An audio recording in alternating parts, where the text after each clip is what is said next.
सामईन कराम, आज मैं आपको शब बारात के कुछ नवाफिल बताऊंगा जिनकी फजीलत ऐसी है, अगर आपने इन नमाजों को पढ़ लिया तो आपकी कोई भी दुआ रद्द नहीं होगी और आपकी रोजी में इतनी बरकत होगी कि आपसे संभाला नहीं जाएगा। तो आइए वीडियो को शुरू करते हैं। तो देखिए, सबसे पहले अच्छी तरह वजू करें और फिर 2 रिकात नफिल नमाज की नियत। पढ़ना कैसे है? हर रिकात में अलहम्दो के बाद 1 बार आयतल कुर्सी और 3 बार कुल हु अल्लाह, यानी अलहम्दो के बाद 1 बार आयतल कुर्सी, 3 बार कुल हु अल्लाह। पहली रिकात कंप्लीट, दूसरी बार फिर ऐसे ही पढ़े दूसरी रिकात में। उसकी फजीलत ये है कि हर कतरा पानी, यानी जो आपने वजू बनाया है उसके हर कतरे पानी के बदले 700 रिकात नफिल नमाज का सवाब मिले। दूसरा नवाफिल, 2 रिकात फिर से पढ़ें। तरकीब, हर रिकात में अलहम्दो के बाद आयतल कुर्सी 15 बार कुल हु अल्लाह, यानी हर रिकात में अलहम्दो के बाद आयतल कुर्सी 1 बार और 15 बार कुल हु अल्लाह। फिर सलाम के बाद 100 बार दुरूद शरीफ पढ़े। फजीलत यह है कि रोजी में इतनी बरकत होगी कि जिसका कोई हिसाब न होगा और दुनिया के सारे और रंज और गम दूर हो जाएंगे। तीसरी नवाफिल 8 रिकात है, 2-2 करके पढ़ना है। कैसे पढ़ेंगे? हर रिकात में अलहम्दो के बाद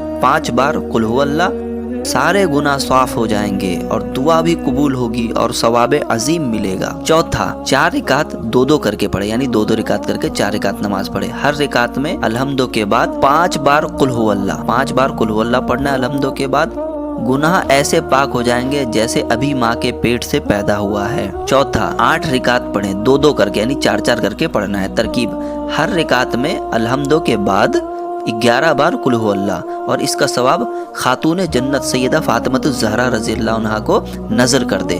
फजीलत क्या है? आप फरमाती है कि मैं इस नमाज के पढ़ने वाले की शफाअत किए बिना जन्नत में कदम नहीं रखूंगी। तो दोस्तों, इन नमाजों में तो मुझे सबसे अच्छा 8 रिकात वाली नमाज लगी, जिसका नज़र सैयदा फातिमा को करके और जन्नत अपने नाम करें। तो दोस्तों, आपको ये वीडियो समझ में आई है तो लाइक और सब्सक्राइब दोनों कर दीजिए। शब बारात के सदक़े में अल्लाह ताला आपको जज़ाए खैर अता फरमाए।